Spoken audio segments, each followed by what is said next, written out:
don't see anyone suspicious around. It seems clear for the moment. Let's go inside and wait for Xingqiu.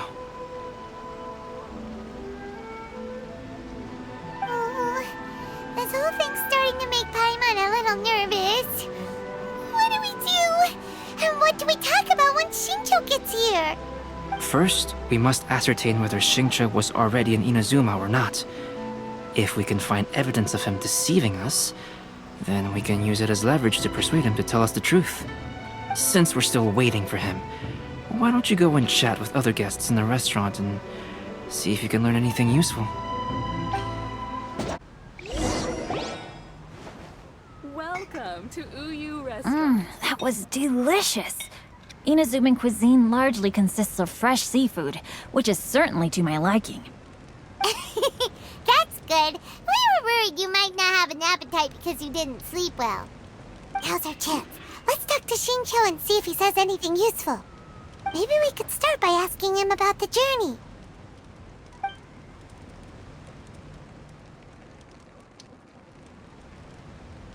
Well, I've never embarked on such a long journey before.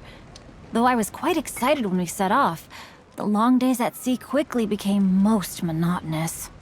Speaking of the journey, did anything noteworthy happen along the way? Well, to be honest, I spent most of the trip with my nose in a novel. Well, that didn't tell us much.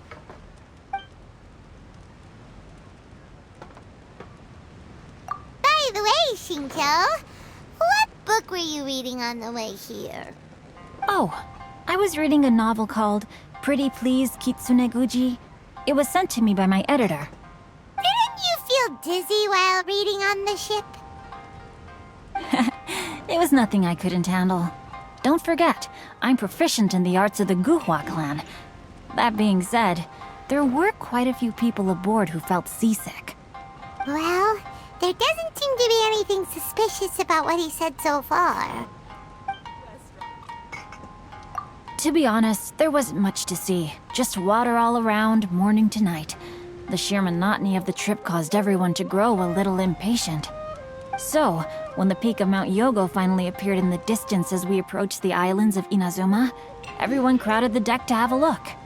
However, the ship sailed along at a crawling pace. It took a whole day from the time we saw the mountain peak to the time we docked. Paimon didn't catch anything suspicious so far. Oh, right! If it took an entire day to reach the docks, then it would have been pouring rain at the time they saw the top of the mountain.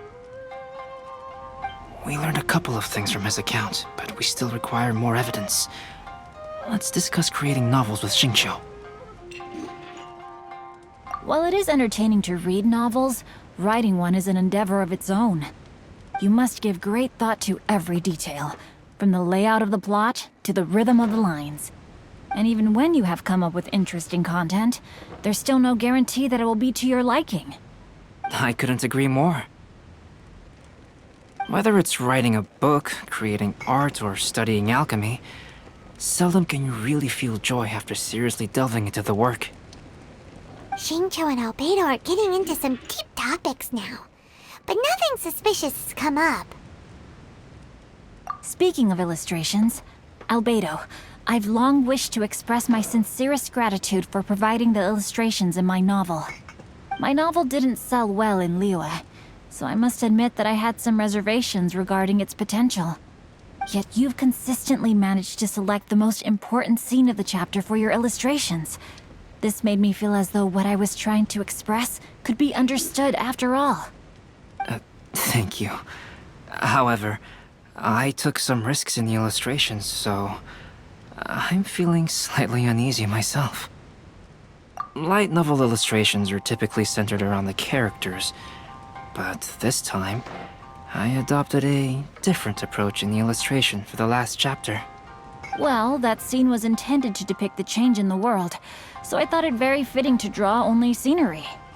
Doesn't sound like anything suspicious has come up so far. No, there was a crack in his alibi. My illustrations were sent for printing the moment they arrived in Inazuma.